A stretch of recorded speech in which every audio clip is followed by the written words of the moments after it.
সাতক্ষীরার তালা উপজেলা সহ বিভিন্ন এলাকায় মৎস্য ঘেরে আইলের সমন্বিত পদ্ধতিতে সফলভাবে সবজি চাষ করে আর্থিকভাবে লাভবান হচ্ছেন স্থানীয় কৃষকরা।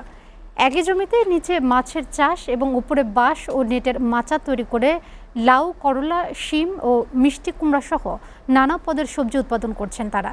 এই বিষমুক্ত সবজির চাহিদা এখন দেশ জুড়ে। সাতক্ষীরা থেকে শাহিন গোলদারের প্রতিবেদন।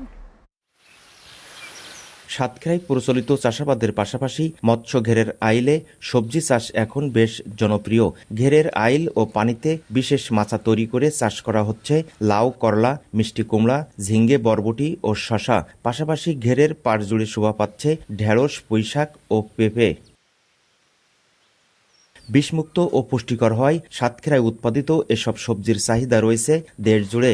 স্থানীয় হাট এবং সরাসরি ক্ষেত থেকেই পাইকাররা সবজি কিনে নিয়ে যাচ্ছে খুলনা, ঢাকা সহ দেশের বিভিন্ন প্রান্তে। এবছর ভালো বাজার দর মেলায় মুখে হাসি ফুটেছে কৃষকদের। গত বছরের তুলনায় এবছর ফসল ভালো আছে, দামও তুলনায় ভালো পাচ্ছি। ফসল এবছর খুব ভালো আছে। ঘেরের পতিত জমি কাজে লাগিয়ে অতিরিক্ত আয় করতে পেরে জীবনযাত্রার মান উন্নয়ন হচ্ছে বলে জানান স্থানীয় চাষিরা।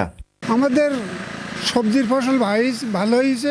এদিকে আধুনিক কৃষি প্রযুক্তি ও মানসম্মত বীজ দিয়ে কৃষকদের পরামর্শ ও উৎসাহ দেওয়ার কথা জানিয়েছেন জেলা কৃষি সম্প্রসারণ অধিদপ্তর। সবজি চাষে কৃষকগণ অত্যন্ত লাভবান হচ্ছে, যেহেতু বর্ষাকালে সব জায়গায় সবজি পাওয়া যায় না।